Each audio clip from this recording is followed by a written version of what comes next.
Tony Allen is a once-in-a-lifetime drummer, man. Unique phrasing, original sound, and unmatched style on the kit. And there's not many drummers out there who can say that they played a part in creating a genre. Of course, we're talking about Afrobeat, which Tony Allen pioneered alongside Fela Kuti. Afrobeat combines elements of African music, soul, funk, and of course jazz, creating super intricate grooves and rhythms that have influenced loads of modern-day drummers. One of my favorite Tony Allen grooves is this groove from Ikeja Rhodes. Check out the feel on this track, mate.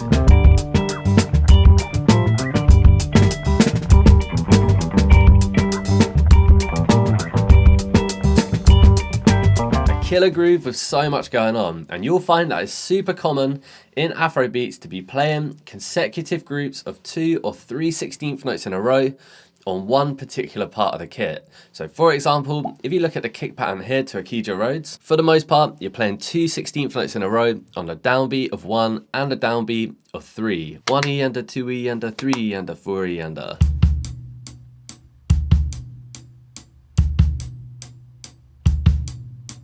And then you'll couple that with this snare drum rhythm where you'll play your snare on the of beat 1, the and the of beat 2, and then the downbeat, the E, and the of beat 4. Again, creating these little groups of 2 here and here.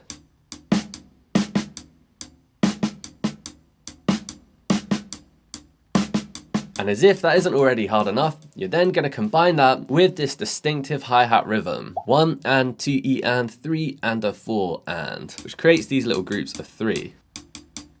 So piece it all together so far, and you've got a groove that sounds like this.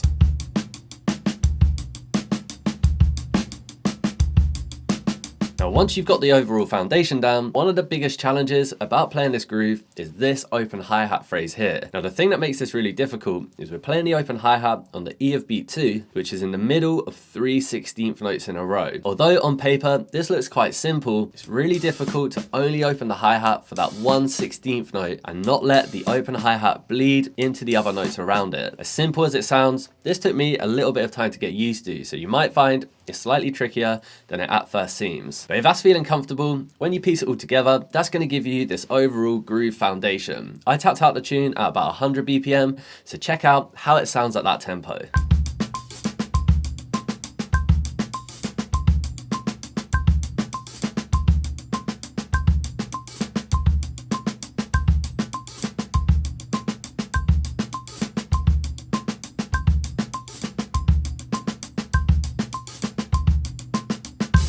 Come on, mate, such a sick sounding groove. And by the way, you can download the notation for free by following the link in the video description. Now, one other thing that I really love about Tony Allen's playing in this track is how he changes up the textures and the voices.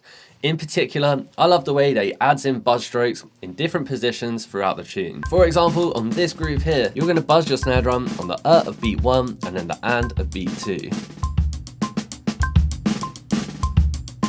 And then of course, in reality, that tune could be played slightly differently every time. So once you've got the overall feel down, start to experiment with improvising, different voicings, change up the rhythm here and there, but overall keep into that same groove foundation. This will help you to get closer to the vibe of those classic Afro beats, and it's super fun to improvise with the ideas you've been working on and see if you can make it your own. And if you'd like to learn more about Afrobeat and improvising with Afrobeat inspired phrases, I've just added 2 chapters to the UK Jazz course on the Drum Hub online membership, all about the influence of Afrobeat on UK jazz drumming and how you can start to create your own grooves and improvise with the phrases that you learn. I'll put a link in the video description. There's also a 7-day free trial if you'd like to check that out, because it's undeniable how much impact and how much influence Tony Allen has had on UK jazz drummers. And one perfect example of that is Femi Koleoso, one of my favourite drummers, mate, who plays drums in Ezra Collective.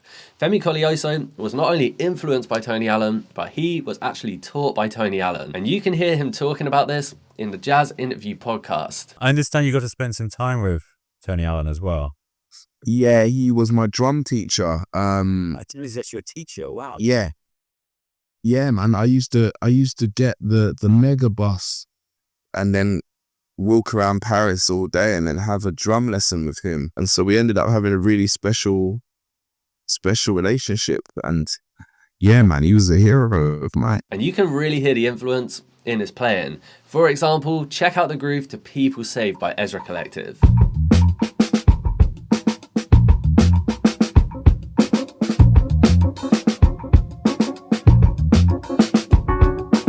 Super sick sounding groove, and you can hear that it's played with Femi Koleoso's signature style, signature sound on the kit, but it's easy to see that direct link to the drumming of Tony Allen in grooves like Ikeja Roads. So if we have a look at the notation for People Saved, again you can see a lot of the same concepts. So beat 1 of the bar is exactly the same as beat 1 of the bar from Ikeja Roads. Beat 2 of the bar is a slightly different phrase, so you're going to play right, left, together, left, playing 3 snare drums in a row. And if we look at the second half of the bar, it's almost the same as the second half of Ikeja Roads, but you're gonna push the second bass drum of beat 3 over by 1/16 note. So it's played on the and instead of the E. 1 E and a 2 E and a 3 and a 4 E and a.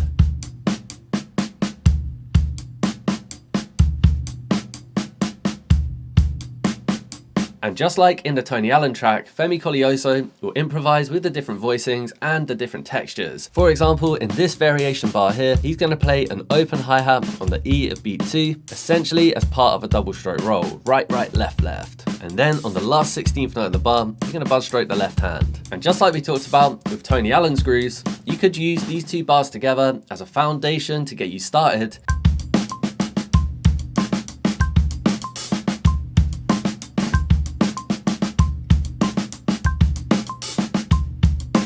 And then the important thing is to start to improvise with the different phrases, improvise with the different voicings, and see if you can make the grooves your own. It's highly unlikely that these grooves would be played the same every night, but instead the general groove foundation and the feel will be similar, but interpreted differently every night. So I would recommend that you also do the same.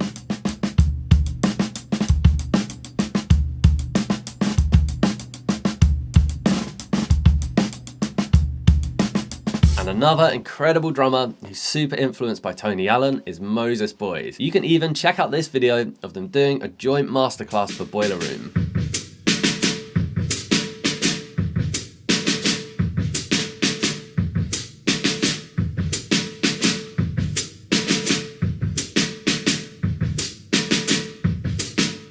And again, you can really hear the influence coming out in his playing. For example, in the track BTB.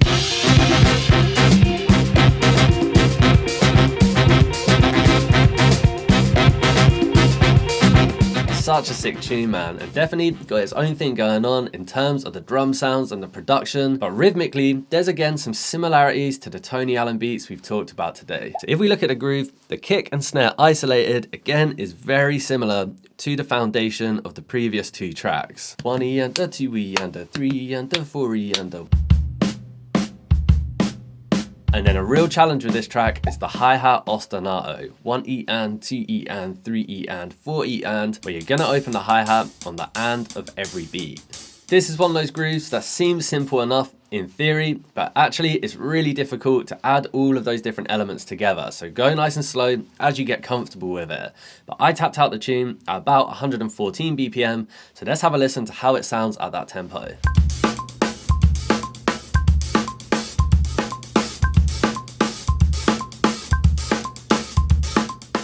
What a groove, mate. And then, just like the other tunes, throughout the track, of course, Moses Boyd is gonna be improvising. So a couple of things I'd recommend experimenting with is firstly, adding in ghost notes in different positions. So a lot of the time, Moses Boyd will add in ghosts directly after the snare accents. And then you can also experiment with adding in different bass drum patterns. So a lot of the time, Moses Boyd will come back to the bass drum phrase that I've written down, but he also embellishes the groove with some different bass drum phrases throughout. Tony Allen was a rare breed, man, and you gotta respect any drummer that you can hear play and know exactly who they are just by listening. The influence of Afrobeat can be heard far and wide, mate, in so many different bands and so many different drummers.